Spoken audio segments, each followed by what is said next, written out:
ನಮ್ಮ ಇವತ್ತಿನ party rounds ನ ಮೊದಲ ಸ್ಟೋರಿ, ಕೇಸರಿ ಟೀಮ್ ಲೋಕಸಭೆಗೆ ರೆಡಿ ಆಗ್ತಾ ಇದೆ. ಮೊದಲ ಪಟ್ಟಿಯನ್ನ ಜನವರಿ ಅಂತ್ಯದ ಒಳಗೆ ಫೈನಲ್ ಮಾಡಿ ರಿಲೀಸ್ ಮಾಡೋದಕ್ಕೆ ಸಿದ್ಧತೆಗಳನ್ನ ಮಾಡ್ಕೊಳ್ತಾ ಇದೆ. ಯಾವ ರೀತಿ ಇರುತ್ತೆ ಸಿದ್ಧತೆಗಳನ್ನ ಅನ್ನೋದನ್ನ ನಮ್ಮ ಸ್ಕ್ರೀನ್ ನಲ್ಲಿ ಹೇಳ್ತಾ ಹೋಗ್ತೀವಿ.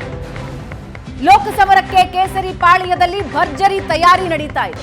ಜನವರಿ ಕೊನೆ ವಾರದಲ್ಲಿ ಅಭ್ಯರ್ಥಿ ಘೋಷಣೆಗೆ ಸಿದ್ಧತೆಗಳನ್ನ ಮಾಡಿಕೊಳ್ಳಲಾಗ್ತಾ ಇದೆ. ಜನವರಿ ಅಂತ್ಯ ಅಥವಾ ಫೆಬ್ರವರಿ ಮೊದಲ ವಾರದಲ್ಲಿ ಘೋಷಣೆಯಾಗುತ್ತೆ.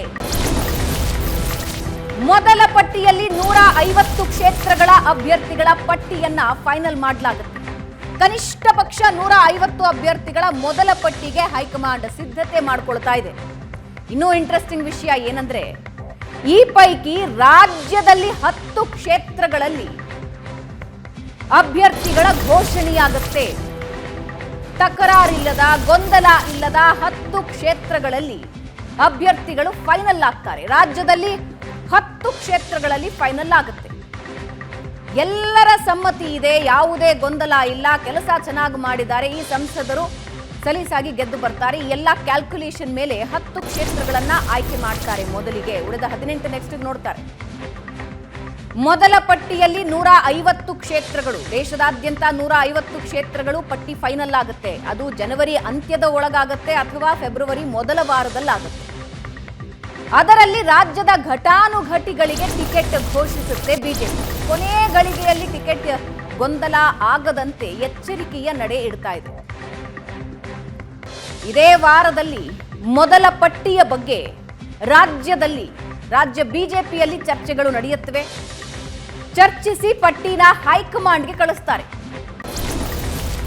ವಿಜಯೇಂದ್ರ ಹೈಕಮಾಂಡ್ನಲ್ಲಿ ಅಂತಿಮ ಚರ್ಚೆ ನಡೆಸ್ತಾರೆ. ಅದಾದ ಮೇಲೆ ಪಟ್ಟಿ ಫೈನಲ್ ಆಗುತ್ತೆ. ಹಾಗಾದ್ರೆ ಆ ಯಾವುದಾ 10 ಕ್ಷೇತ್ರಗಳು?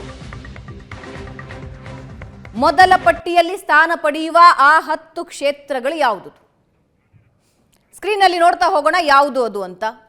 ಮೊದಲ ಪಟ್ಟಿಯಲ್ಲಿ ಯಾರ್ಯಾರಿಗೆ ಸ್ಥಾನ? ಶಿವಮೊಗ್ಗದ BY ರಾಘವೇಂದ್ರ, ಹುಬ್ಬಳ್ಳಿ ಧಾರವಾಡದ ಪ್ರಹ್ಲಾದ್ ಜೋಶಿ ಅವರಿಗೆ ಮೊದಲ ಪಟ್ಟಿಯಲ್ಲೇ ಹೆಸರು ಘೋಷಣೆಯಾಗುತ್ತೆ ಅನ್ನೋ ಮಾಹಿತಿ ಸದ್ಯಕ್ಕೆ ಚರ್ಚೆಯಲ್ಲಿದೆ. 10 ಕ್ಷೇತ್ರಗಳು ಯಾವ್ಯಾವ್ದು ಇರಬಹುದು ಅಂತ. ಉಡುಪಿ ಚಿಕ್ಕಮಗಳೂರಿನಿಂದ ಶೋಭಾ ಕರಂದ್ಲಾಜೆ, ಮೈಸೂರು ಕೊಡಗಿನಿಂದ ಪ್ರತಾಪ್ ಸಿಂಹ. 10 ಲೋಕಸಭಾ ಕ್ಷೇತ್ರಗಳ ಪಟ್ಟಿಯಲ್ಲಿ ಯಾರ ಹೆಸರಿರಬಹುದು ಅನ್ನೋದರ ಬಗ್ಗೆ ಏಷ್ಯಾನೆಟ್ ಸುವರ್ಣ ನ್ಯೂಸ್ ಇವತ್ತು ನಿಮ್ಮ ಮುಂದೆ ಇಡ್ತಾ ಇದೆ. ಇನ್ನು ದಕ್ಷಿಣ ಕನ್ನಡದ ನಳಿನ್ ಕುಮಾರ್ ಕಟೀಲ್ ಹಾಗೂ ಬೆಂಗಳೂರು ದಕ್ಷಿಣದ ತೇಜಸ್ವಿ ಸೂರ್ಯ ಹೆಸರು. ಮೊದಲ ಪಟ್ಟಿಯಲ್ಲಿ 10 ಕ್ಷೇತ್ರಗಳ ಹೆಸರಿರುತ್ತೆ. ಅದರಲ್ಲಿ ದಕ್ಷಿಣ ಕನ್ನಡದಿಂದ ನಳಿನ್ ಕುಮಾರ್ ಕಟೀಲ್, ಬೆಂಗಳೂರು ದಕ್ಷಿಣದಿಂದ ತೇಜಸ್ವಿ ಸೂರ್ಯ. ಮುಂದುವರೆದಂತೆ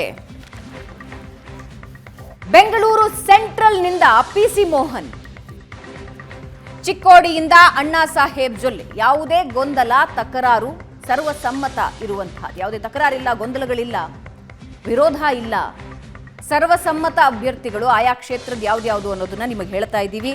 ಇನ್ನು ಕೋಲಾರದಿಂದ ಮುನಿಸ್ವಾಮಿ, ಬೆಂಗಳೂರು ಗ್ರಾಮಾಂತರದಲ್ಲಿ ಇಂಟ್ರೆಸ್ಟಿಂಗ್ಲಿ 2 ಹೆಸರು. ಒಂದು CP ಯೋಗೀಶ್ವರ್, ಇನ್ನೊಂದು ಅಶ್ವಥ್ ನಾರಾಯಣ್. ಮೊದಲ ಪಟ್ಟಿ ಈ ಕ್ಷೇತ್ರಗಳ ಹೆಸರು ರಿಲೀಸ್ ಆಗಬಹುದು ಅನ್ನೋ ನಿರೀಕ್ಷೆ ಇದೆ. ಯಾವ್ಯಾವುದು? ಶಿವಮೊಗ್ಗದಿಂದ BY ರಾಘವೇಂದ್ರ, ಹುಬ್ಬಳ್ಳಿ ಧಾರವಾಡದಿಂದ ಪ್ರಹ್ಲಾದ್ ಜೋಶಿ, ಉಡುಪಿ ಚಿಕ್ಕಮಗಳೂರಿನಿಂದ ಶೋಭಾ ಕರಂದ್ಲಾಜೆ, ಮೈಸೂರು ಕೊಡಗು ಪ್ರತಾಪ್ ಸಿಂಹ, ನಳಿನ್ ಕುಮಾರ್ ಕಟೀಲ್ ದಕ್ಷಿಣ ಕನ್ನಡ, ಬೆಂಗಳೂರು ದಕ್ಷಿಣದಿಂದ ತೇಜಸ್ವಿ ಸೂರ್ಯ, ಸೆಂಟ್ರಲ್ನಿಂದ PC ಮೋಹನ್, ಚಿಕ್ಕೋಡಿಯಿಂದ ಅಣ್ಣಾ ಸಾಹೇಬ್ ಜೊಲ್ಲೆ, ಕೋಲಾರದಿಂದ ಮುನಿಸ್ವಾಮಿ ಹಾಗೂ ಬೆಂಗಳೂರು ಗ್ರಾಮಾಂತರ CP ಯೋಗೇಶ್ವರ್ ಅಥವಾ ಅಶ್ವಥ್ ನಾರಾಯಣ್. ಸದ್ಯಕ್ಕೆ ಬರ್ತಾ ಇರೋ ಮಾಹಿತಿಯ ಪ್ರಕಾರ ಇಷ್ಟು ಕ್ಷೇತ್ರಗಳು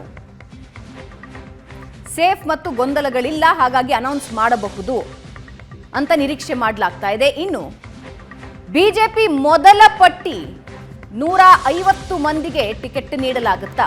ದೇಶದಾದ್ಯಂತ ಗೊಂದಲವಿಲ್ಲದ 150 ಕ್ಷೇತ್ರಗಳಿಗೆ ಟಿಕೆಟ್ ಘೋಷಣೆ. ಕನಿಷ್ಠ 150 ಅಭ್ಯರ್ಥಿಗಳ ಮೊದಲ ಪಟ್ಟಿಗೆ ಹೈಕಮಾಂಡ್ ಸಿದ್ಧತೆ ನಡೆಸಿಕೊಳ್ತಾ ಇದೆ. ಜನವರಿ ಅಂತ್ಯ ಅಥವಾ ಫೆಬ್ರವರಿ ಮೊದಲ ವಾರದಲ್ಲಿ ಘೋಷಣೆಯಾಗುತ್ತೆ.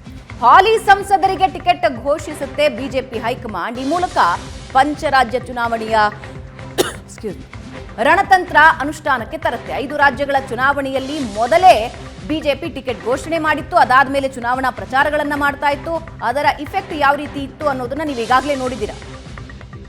ಹಾಗಾಗಿ ಈ ಬಾರಿಯೂ ಕೂಡ ಇದೇ ಪ್ಲಾನ್ ವರ್ಕ್ ಆಗುತ್ತಾ? ಮೊದಲಿಗೆ ಟಿಕೆಟ್ಗಳನ್ನ ಘೋಷಣೆ ಮಾಡೋಣ, ಕಾರ್ಯಕರ್ತರಲ್ಲಿ ಒಂದು ಕ್ಲಾರಿಟಿ ತರೋಣ, ಯಾರ ಪರವಾಗಿ ಪ್ರಚಾರ ಆರಂಭಿಸಬೇಕು, ಯಾವ ರೀತಿ ಪ್ರಚಾರ ಆರಂಭಿಸಬೇಕು. ಅಭ್ಯರ್ಥಿ ಫೈನಲ್ ಆಗ್ತಾ ಇದ್ದ ಹಾಗೆ ಇನ್ನು ಪ್ರಚಾರದ ಭರಾಟೆ ಶುರು ಆಗುತ್ತೆ.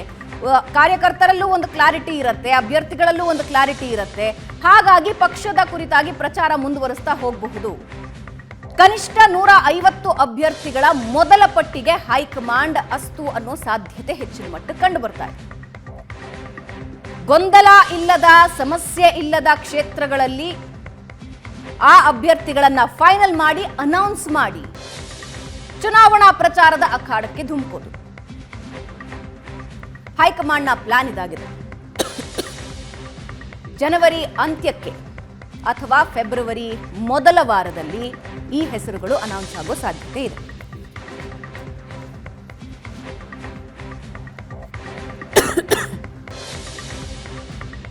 ಹಾಗಾದ್ರೆ ಕಾರಣಗಳು ಏನೇನು? ಕಾರಣಗಳನ್ನ ನೋಡ್ತಾ ಹೋಗೋಣ.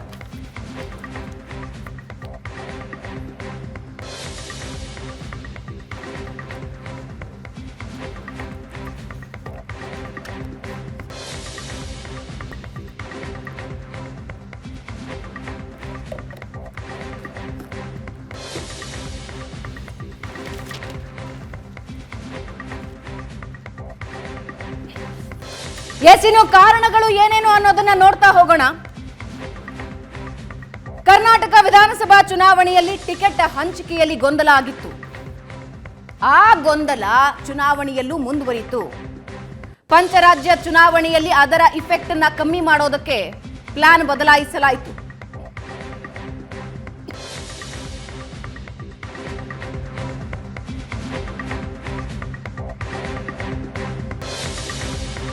ಕರ್ನಾಟಕದ ವಿಧಾನಸಭಾ ಎಲೆಕ್ಷನ್ ಹಲವು ರೀತಿಯ ಪಾಠ ಕಲಿಸಿತ್ತು ಹೈಕಮಾಂಡ್ಗೆ. ಪಂಚರಾಜ್ಯಗಳಲ್ಲಿ ಆ ತಪ್ಪುಗಳನ್ನ ಮಾಡಲಾಗಿಲ್ಲ. ಜೊತೆಗೆ ಹಿರಿಯರಿಗೆ ಟಿಕೆಟ್ ಇಲ್ಲ ಅನ್ನೋ ಸಂದೇಶ ಮೊದಲೇ ರವಾನೆ. ಶೆಟ್ಟರ್, ಸವದಿ ರೀತಿ ಬಂಡಾಯ ಏಳಬಾರದು ಅಂತ ಮುನ್ನೆಚ್ಚರಿಕಾ ಕ್ರಮಗಳನ್ನು ತೆಗೆದುಕೊಳ್ಳಲಾಗ್ತಿದೆ. ಇದರ ಜೊತೆಗೆ ಕಾರ್ಯಕರ್ತರು, ಮುಖಂಡರಲ್ಲಿ ಗೊಂದಲ ಆಗೋದಿಲ್ಲ. ಮೊದಲಿಗೆ ನಿರ್ಧಾರ ಆಗೋದ್ರಿಂದ ಗೊಂದಲ ಕ್ಲಿಯರ್ ಆಗುತ್ತೆ. ಪ್ರಚಾರಕ್ಕೆ ಇದರ ಲಾಭಗಳಾಗುತ್ತೆ.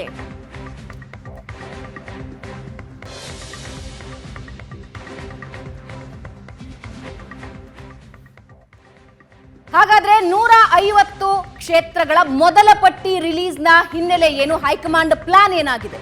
ಜೊತೆಗೆ ಕರ್ನಾಟಕದ 10 ಕ್ಷೇತ್ರಗಳ ಪಟ್ಟಿ ರಿಲೀಸ್ ಆದ್ರೆ ಅದರ ಇಫೆಕ್ಟ್ ಲೋಕಸಭೆ ಚುನಾವಣೆಗೆ ಆರಂಭಿಕ ಹಂತದಿಂದ ಯಾವ ರೀತಿ ಆಗುತ್ತೆ? ಇವೆಲ್ಲದರ ಬಗ್ಗೆ ನಮ್ಮ ಜೊತೆ ಮಾತನಾಡೋದಕ್ಕೆ ನಮ್ಮ ರಿಪೋರ್ಟರ್ ರವಿ ಶಿವರಾಮ್ ಲೈವ್ ನಲ್ಲಿ ಜಾಯ್ನ್ ಆಗ್ತಿದ್ದಾರೆ. ನಮ್ಮ ರಾಜಕೀಯ ವಿಶ್ಲೇಷಕರಾದ ಪ್ರಶಾಂತ್ ನಾತು ನಮ್ಮೊಂದಿದ್ದಾರೆ. ಮೊದಲಿಗೆ ರವಿ ಶಿವರಾಮ್ ಅವ್ರನ್ನ ಮಾತನಾಡಿಸ್ತೀನಿ. ರವಿ ಶಿವರಾಮ್, ಮೊದಲ ಪಟ್ಟಿಯಲ್ಲಿ 150 ಕ್ಷೇತ್ರಗಳು, ರಾಜ್ಯದ 10 ಕ್ಷೇತ್ರಗಳು ಜನವರಿ ಎಂಡಲ್ಲಾದ್ರೂ ಅಥವಾ ಫೆಬ್ರವರಿ ಆರಂಭಿಕ ವಾರದಲ್ಲಾದ್ರೂ ಆಗುತ್ತೆ. ಸೊ ಯಾವುದರ ಹಿನ್ನೆಲೆಯಲ್ಲಿ ಬಿಜೆಪಿ ಪ್ಲಾನ್ ಮಾಡಿಕೊಂಡಿದೆ? ಏನೇನು ಕಾರಣ ಇದೆ ಇದರ ಹಿನ್ನೆಲೆ?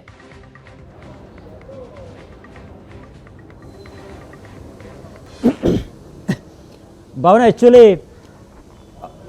ಬಿ ಜೆ ಪಿಯಲ್ಲಿ ಗೊಂದಲ ಆಗಬಾರ್ದು ಅಥವಾ ಮೊದಲೇ ಚುನಾವಣೆಗೆ 2-3 ತಿಂಗಳ ಮುಂಚೆಯೇ ಟಿಕೆಟನ್ನು ಘೋಷಣೆ ಮಾಡಬೇಕು ಅನ್ನುವಂಥ ಚರ್ಚೆ ಏನಾಗಿದೆ ಪಾರ್ಟಿ ವಲಯದಲ್ಲಿ, ಅದೇ ರೀತಿ ನಾನು ಹೈಕಮಾಂಡ್ ನಾಯಕರ ಜೊತೆ ಚರ್ಚೆಯನ್ನು ಕೂಡ ಮಾಡ್ತೇನೆ ಹೇಳುವಂಥ ಹೇಳಿಕೆಯನ್ನು ಮೊನ್ನೆಯ ಸಭೆಯಲ್ಲಿ ವಿಜೇಂದ್ರ ಅವರು ಮಾಧ್ಯಮಗಳಿಗೆ ಓಪನ್ ಆಗಿ ಕೊಟ್ಟಿದ್ದಾರೆ. ಆ ರೀತಿ ಯೋಚನೆ ಇದೆ, ಆದಷ್ಟು ಬೇಗ ಟಿಕೆಟನ್ನು ಘೋಷಣೆ ಮಾಡಬೇಕು ಅನ್ನುವಂಥದ್ದು ನಮ್ಮ ಯೋಚನೆ ಆಗಿದೆ ಅನ್ನುವಂಥ ಮಾತುಗಳನ್ನು ಹೇಳಿದ್ದಾರೆ. ನಿಜವಾಗಿಯೂ ಕಾರ್ಯಕರ್ತರಿರ್ಬೋದು ಅಥವಾ ಕೆಲವು ಮುಖಂಡರಲ್ಲಿ ಗೊಂದಲ ಆಗಬಾರ್ದು ಎನ್ನುವಂಥ ಯೋಚನೆಯನ್ನು ಪಾರ್ಟಿ ನಿಶ್ಚಿತವಾಗಿಯೂ ಮಾಡಿದ್ದಿದ್ರೆ ಗೊಂದಲ ಇರುವಂಥ ಕ್ಷೇತ್ರ ಟಿಕೆಟನ್ನು ಬಹುಶಃ ಘೋಷಣೆ ಬೇಗ ಮಾಡಿದರೆ ಪಾರ್ಟಿ ಒಂದು ರೀತಿಯಲ್ಲಿ ಆಗಬಹುದಾದಂಥ ಇನ್ನೂ ದೊಡ್ಡ ದೊಡ್ಡ ಗಲಾಟೆಗಳು ಅಥವಾ ಅಸಮಾಧಾನಗಳು ಬೇಗ ಶಮನ ಆಗ್ಬೋದು ಅಂತ ಅನಿಸುತ್ತೆ.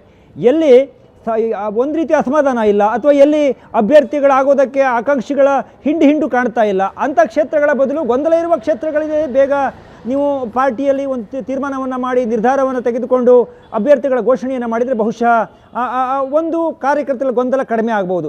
ಈಗ ಬರ್ತಾ ಇರುವಂಥ ಮಾಹಿತಿ 10 ಕ್ಷೇತ್ರಗಳಿಗೆ ಬಹುಶಃ 10 ಕ್ಷೇತ್ರಗಳಿಗೆ ಜನವರಿ ಅಂತ್ಯದಲ್ಲಿ ಅಥವಾ ಫೆಬ್ರವರಿಯ ಮೊದಲ ವಾರದಲ್ಲಿ ಒಂದು ಮೌಖಿಕವಾಗಿ ಅವರಿಗೆ ತಿಳಿಸುವಂಥ ಪ್ರಯತ್ನವನ್ನು, ಯಾರು ಅಭ್ಯರ್ಥಿ ಆಗ್ತಾರೆ ಅನ್ನುವಂಥ ಮಾತುಗಳನ್ನು ಅವ್ರಿಗೆ ತಿಳಿಸಬೇಕು ಅನ್ನುವಂಥ ಚರ್ಚೆ ಪಾರ್ಟಿ ವಲಯದಲ್ಲಿ ಆಗಿದ್ದಾವೆ.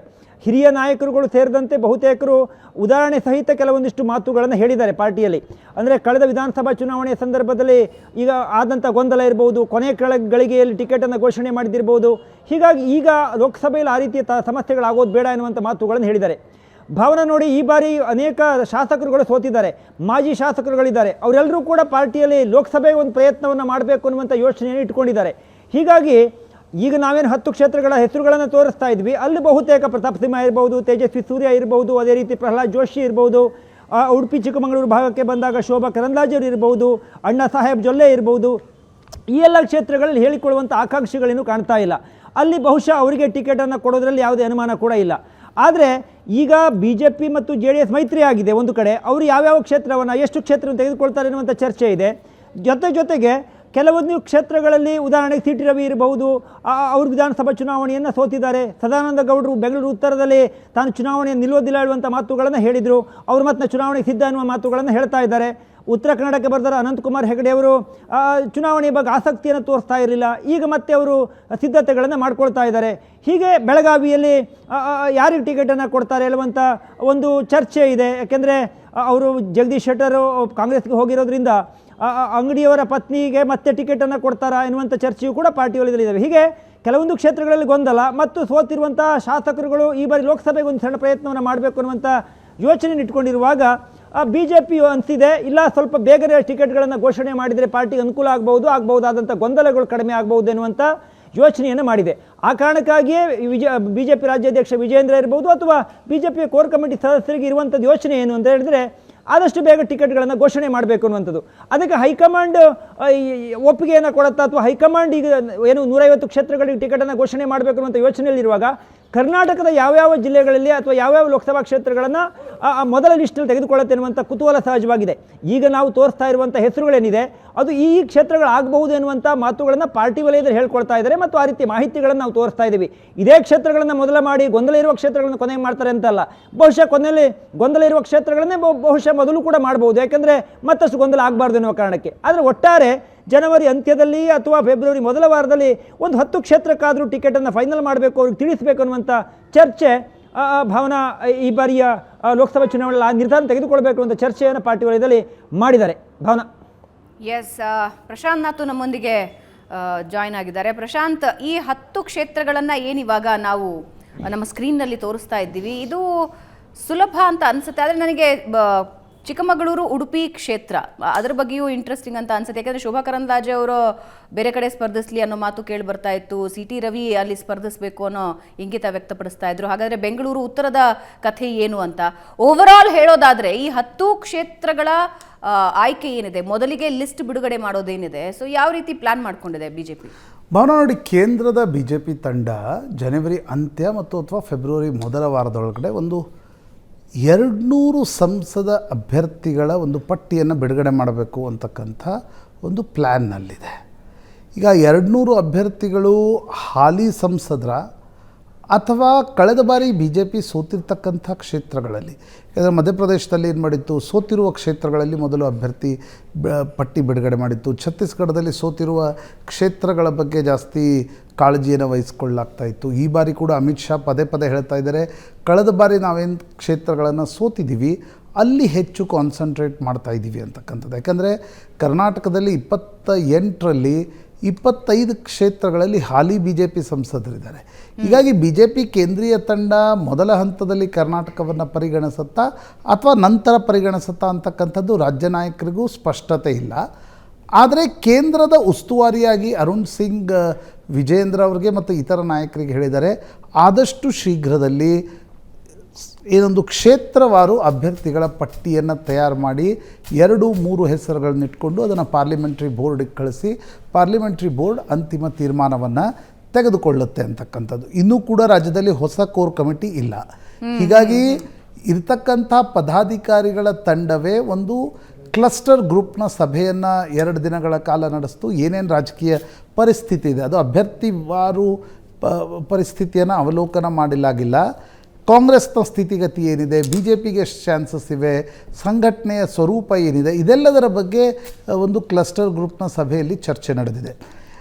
ಸರಿಸುಮಾರು ಕೇಂದ್ರದ ಬಿ ಜೆ ಪಿ ನಾಯಕರು ಹೇಳ್ತಿರ್ತಕ್ಕಂಥದ್ದು ಸರಿಸುಮಾರು 15ರಿಂದ 16 ನಾವು ಹೊಸ ಅಭ್ಯರ್ಥಿಗಳನ್ನು ತರಬೇಕು 25ರಲ್ಲಿ ಅಂತಕ್ಕಂಥದ್ದು.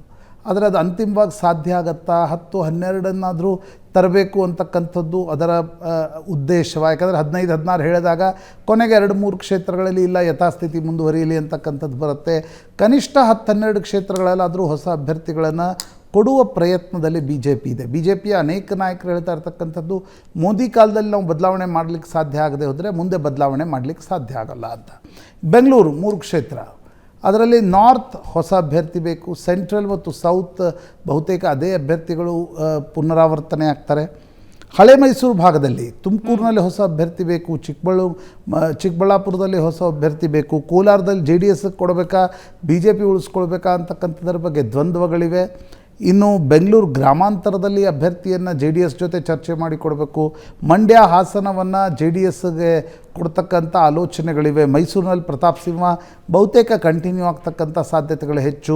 ಚಾಮರಾಜನಗರದಲ್ಲಿ ಹೊಸ ಅಭ್ಯರ್ಥಿಯನ್ನು BJP ಹುಡುಕಬೇಕು. ಚಿತ್ರದುರ್ಗದಲ್ಲಿ BJPಗೆ ಹೊಸ ಅಭ್ಯರ್ಥಿ ಬೇಕು. ಈಗಾಗಲೇ ನಾರಾಯಣಸ್ವಾಮಿ ನನಗೆ ಆಸಕ್ತಿ ಇಲ್ಲ ಅನ್ನೋದನ್ನು ಸ್ಪಷ್ಟಪಡಿಸಿದ್ದಾರೆ. GM ಸಿದ್ದೇಶ್ವರಿಗೆ ವಯಸ್ಸಾಗಿದೆ, ಆದರೆ ಪಕ್ಕದಲ್ಲಿಟ್ಟರೆ ಎಲ್ಲಿ ಹಾನಿಯಾಗುತ್ತೋ ಅನ್ನುವ ಭಯ BJP ನಾಯಕರಿಗಿದೆ. ಹಾವೇರಿಗೆ ಹೊಸ ಕ್ಯಾಂಡಿಡೇಟ್ ಬೇಕು. ಧಾರವಾಡದಲ್ಲಿ ಪ್ರಹ್ಲಾದ್ ಜೋಶಿ ಅವರಿಗೆ ಟಿಕೆಟ್ ಪಕ್ಕ ಅನ್ನೋದನ್ನು ಹೇಳಲಾಗ್ತಾ ಇದೆ. ಬಾಗಲಕೋಟದಲ್ಲಿ ಗದ್ದಿಗೌಡರಿಗೆ ಟಿಕೆಟ್ ಬಹುತೇಕ ನಿಶ್ಚಿತ ಆಗುತ್ತೆ, ಯಾಕಂದರೆ ಗಾಣಿಗ ಸಮುದಾಯಕ್ಕೆ ಸೇರಿದವರು. ರಮೇಶ್ ಜಿಗಜಿಣಗಿ ವಯಸ್ಸಿನ ಕಾರಣದಿಂದ ತೆಗಿಬಹುದಾ ಅನ್ನುವ ಆಲೋಚನೆಯಲ್ಲಿ BJPಯ ನಾಯಕರಿದ್ದರು. ಜಿಗಜಿಣಗಿ ತೆಗೆದ್ರೆ ಕಾಂಗ್ರೆಸ್ಗೆ ಹೋಗ್ಬೋದು, ದಲಿತ ಲೆಫ್ಟ್ನ ನಾಯಕ ಹೋದರೆ ನಷ್ಟ ಆಗ್ಬೋದು ಅಂತಕ್ಕಂಥ ಆತಂಕ BJPಗಿದೆ. ಕೊಪ್ಪಳದಲ್ಲಿ ಕರಡಿ ಸಂಗಣ್ಣ ಬಗ್ಗೆ ವಿರೋಧ ಇದೆ, ಆದರೆ ಇಡೀ ರಾಜ್ಯದಲ್ಲಿ ಪಂಚಮಸಾಲಿ ಸಂಸದ ಅಭ್ಯರ್ಥಿ BJP ಬಳಿ ಇಲ್ಲ. ಬಳ್ಳಾರಿಯಲ್ಲಿ ಟಿಕೆಟ್ ಚೇಂಜ್ ಆಗುತ್ತೆ. ರಾಯಚೂರಿನಲ್ಲಿ ಬಹುತೇಕ ರಾಜಾ ಅಮರೇಶ್ವರ್ ನಾಯಕ್ ಮುಂದುವರಿಯುವ ಸಾಧ್ಯತೆಗಳಿವೆ. ಕಲಬುರಗಿಯಲ್ಲಿ ಉಮೇಶ್ ಜಾಧವ್ಗೆ ಟಿಕೆಟ್ ಕಂಟಿನ್ಯೂ ಆಗ್ತಕ್ಕಂಥ ಸಾಧ್ಯತೆಗಳು. ಬೀದರ್ನಲ್ಲಿ ಭಗವಂತ್ ಖೂಬಾರ ಬಗ್ಗೆ ವಿರೋಧಗಳಿವೆ. ಕಳೆದ ಬಾರಿಯೂ ಇತ್ತು, ಆದರೆ ಯಾರಿಗೆ ಟಿಕೆಟ್ ಅನ್ನುವುದರ ಬಗ್ಗೆ ಒಂದು ಸ್ಪಷ್ಟತೆ ಇಲ್ಲ. ಇನ್ನು ನೀವು ಬೆಳಗಾವಿಗೆ ಬಂದರೆ ಮಂಗಳ ಅಂಗಡಿಯವರ ಟಿಕೆಟ್ ಬದಲಾಗಬೇಕು. ಅಣ್ಣಾ ಸಾಹೇಬ್ ಜೊಲ್ಲೆ ಬಹುತೇಕವಾಗಿ ಟಿಕೆಟನ್ನು ಪಡಿತಾರೆ, ಆದರೆ ಜಾರಕಿಹೊಳಿ ಹೇಳ್ತಿದ್ದಾರೆ ಒಂದು ಲಿಂಗಾಯತ ಕೊಟ್ಟರೆ ಒಂದು OBC ಕೊಡಿ, BJPಯಲ್ಲೂ ಆ ಪದ್ಧತಿ ಚಾಲೂ ಮಾಡಿ ಅಂತಕ್ಕಂಥದ್ದನ್ನು.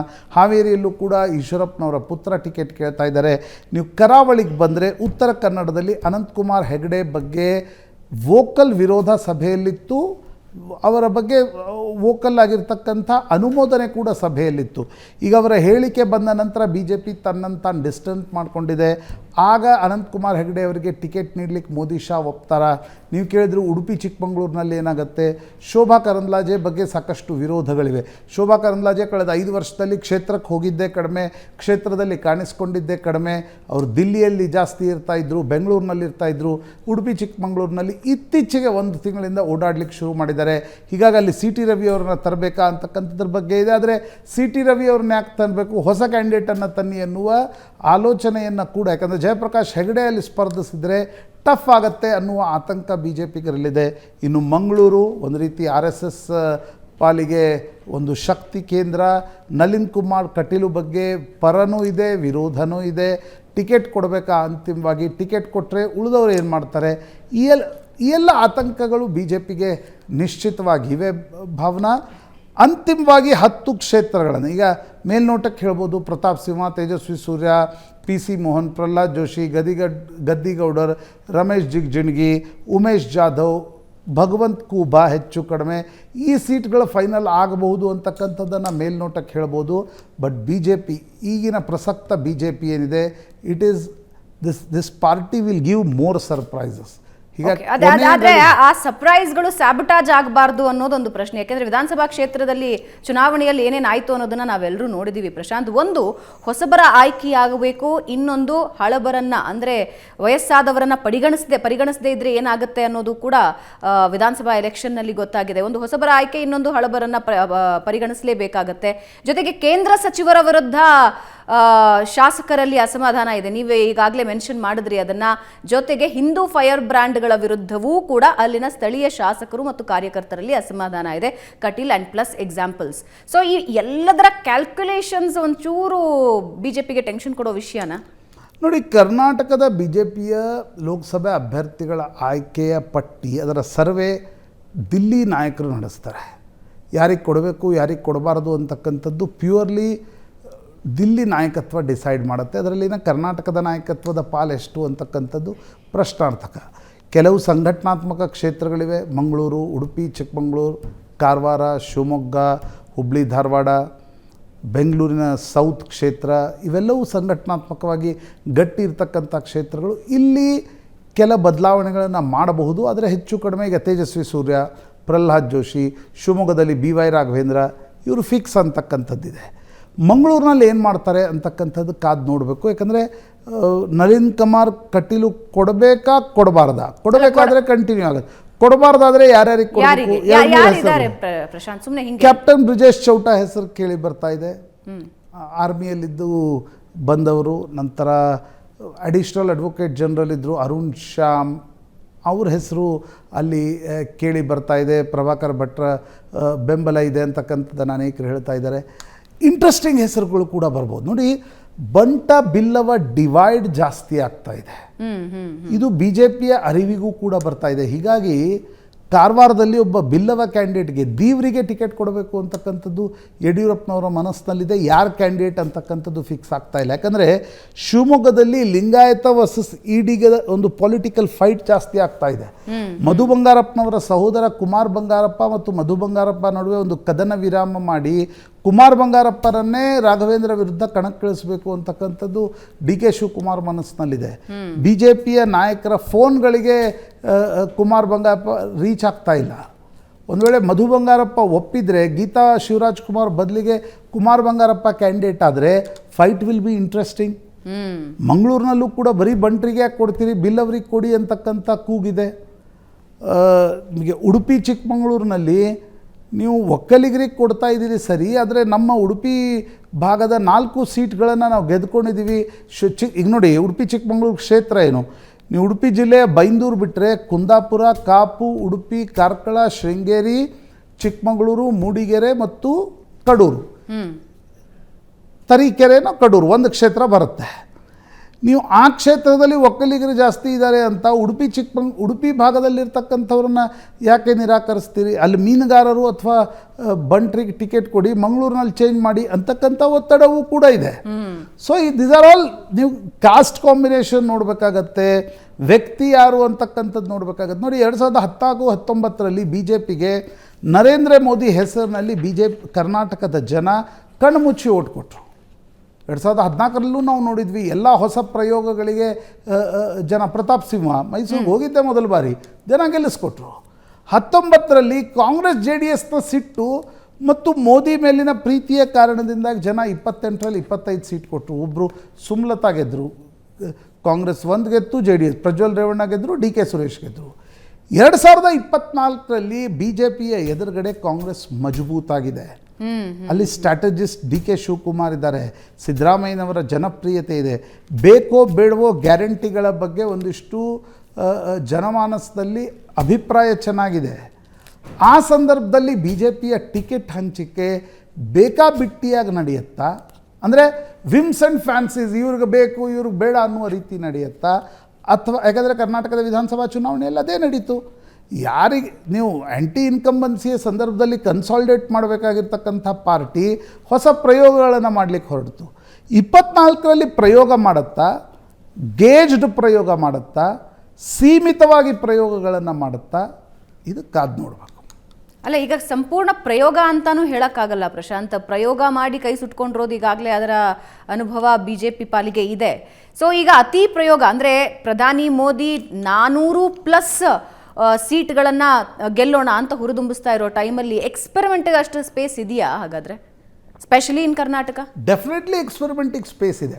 ಯಾವ ಕ್ಷೇತ್ರಗಳಲ್ಲಿದೆ ಅಂತಕ್ಕಂಥದ್ದು ಮುಖ್ಯ. ಅದಕ್ಕೆ ನಾನು ಹೇಳಿದೆ, ಸಂಘಟನಾತ್ಮಕ ಕ್ಷೇತ್ರಗಳಲ್ಲಿ RSSನ ನೆಟ್ವರ್ಕ್, ಸಂಪರ್ಕ, ಆಳ ಮತ್ತು ಅಗಲ ಎರಡೂ ಇರುವಲ್ಲಿ ನೀವು ಪ್ರಯೋಗಗಳನ್ನು ಮಾಡಬಹುದು. ಫಾರ್ ಎನ್ ಎಕ್ಸಾಂಪಲ್ ಉತ್ತರ ಕನ್ನಡದಲ್ಲಿ ಪ್ರಯೋಗಗಳನ್ನು ಮಾಡಬಹುದು, ಕಾರವಾರದಲ್ಲಿ ನಿಮ್ಗೆ ಉಡುಪಿಯಲ್ಲಿ ಪ್ರಯೋಗಗಳನ್ನು ಮಾಡಲಿಕ್ಕೆ ಅವಕಾಶ ಇದೆ, ಮಂಗಳೂರಿನಲ್ಲಿ ಪ್ರಯೋಗಗಳನ್ನು ಮಾಡಲಿಕ್ಕೆ ಅವಕಾಶ ಇದೆ.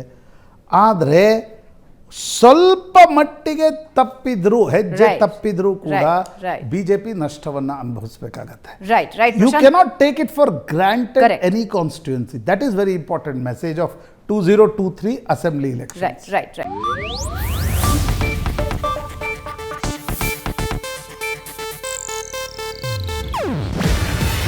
ಇದು ಏಷ್ಯಾನೆಟ್ ನ್ಯೂಸ್ ನೆಟ್ವರ್ಕ್ ಪ್ರಸ್ತುತಿ. ನೀವು ನೋಡ್ತಿದ್ದೀರಾ ಏಷ್ಯಾನೆಟ್ ಸುವರ್ಣ ನ್ಯೂಸ್.